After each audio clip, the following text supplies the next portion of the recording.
army? Who sent the army? Who sent the army? Who sent the army? Who sent the army? Who sent the army? Who sent the army? Who sent the army? Who sent the army? Who sent the army? Who sent the army?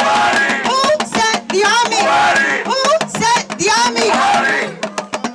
We already know, but the least you could do if you're supposed to be the so-called president of Nigeria is address the nation and take accountability for the actions that you have decided to take.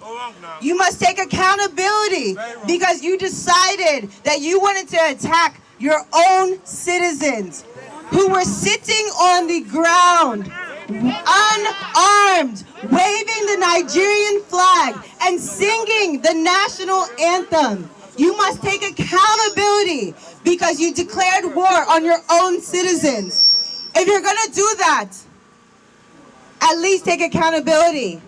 Buhari essentially told us. He basically told us, his speech, when he said his speech, that is as if we think that he is weak, and we took his initial response as weakness. How dare you threaten the citizens of Nigeria and add insult to injury after you killed so many people? Leader of a democracy. I know many of us are wondering, but Nigeria is actually a democracy. But a lot of us would not know with the way that they are trying to run that country.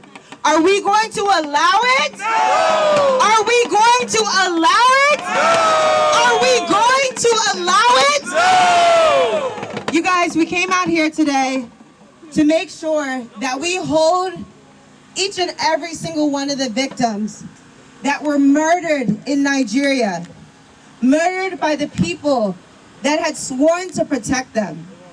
We came out here to make sure that their names and their lives were not lost in vain. Right now, Buhari and the government in Nigeria is trying to silence them.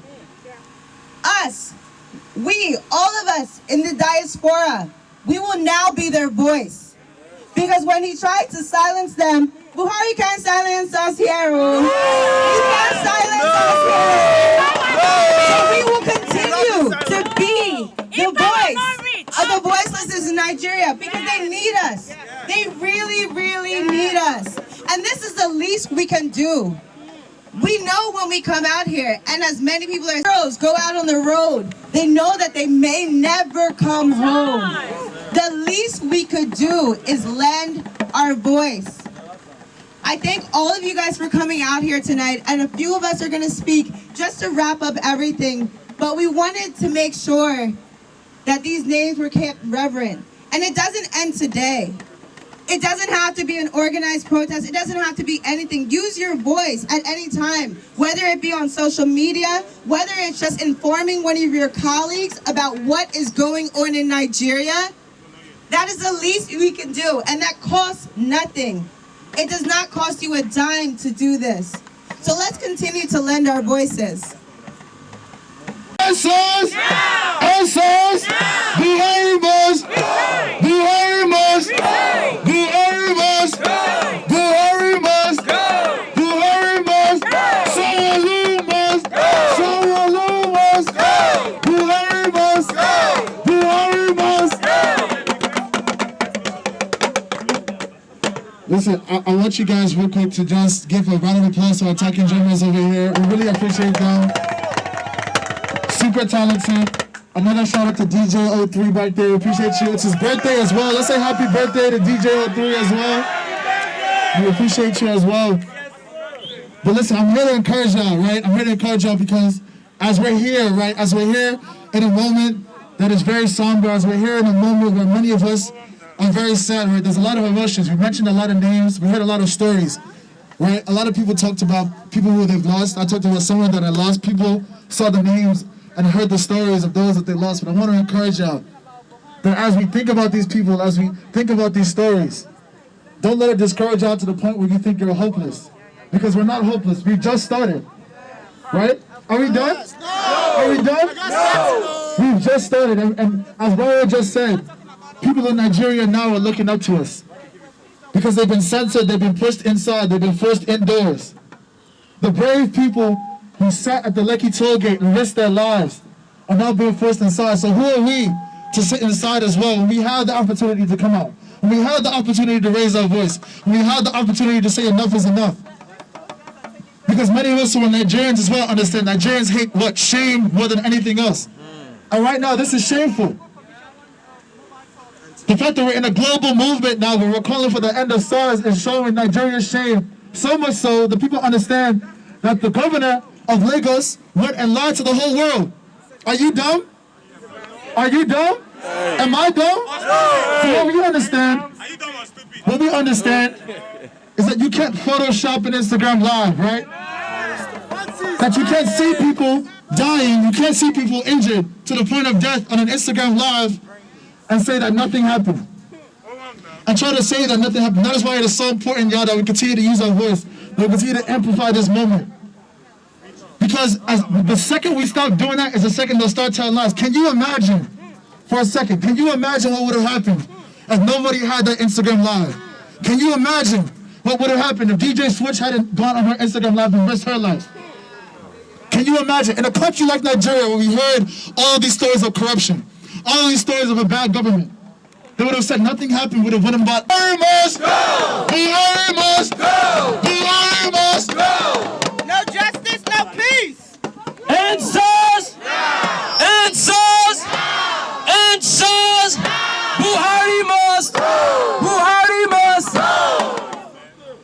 Every revolution requires a sacrifice. You have to sacrifice your right now because you understand that your comfort right now, your being in the comfort of your own home, is not worth the lives that could potentially be lost if you choose to stay home, if you choose to do nothing.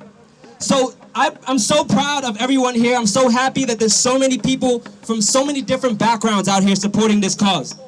And it's like Sharon said, injustice anywhere is a threat to justice everywhere. No justice, no peace. And I'm so happy that we all understand the power that we have and we're exercising that power. You go, man. And our past, our forefathers, they didn't see the value of sacrificing the right now. They didn't see the value of sacrificing the right now in the hopes that tomorrow would be better. And we have to be able to realize that we're in a position of privilege. We're in a position of privilege because we don't have to sacrifice our lives. We don't have to risk taking a bullet. We don't have to risk being harassed by the SARS or the Nigerian police. We have the privilege of using the weapons that we have available to us in this generation that our forefathers didn't have. We have social media. We have power in so many different ways. So many of us are doing amazing things and have incredible platforms. We have that at our disposal. You know, we have the understanding that the knowledge is infinite for us. And we have the ability to rise to any capacity. And I just want to implore everybody here who goes back to Nigeria or who has communication with young people in Nigeria to encourage every young person that you come across to aspire to positions of leadership. Because the only thing that's going to end the problem in Nigeria is if young people like us, people who see the problems of the past that led us to where we are right now, people who see that they are the only solution to that problem, and they get involved in politics. And we change the face of Nigerian politics and change it to a younger face. A face that sees a better, more prosperous tomorrow. A face that doesn't only serve itself, but serves the people. And we have to continue to be selfless. We have to continue to put ourselves aside and realize that the bigger picture is much more important. And that's all I have to say, except end SARS! Now! End SARS! Now! End police brutality! Now! Forever and a day.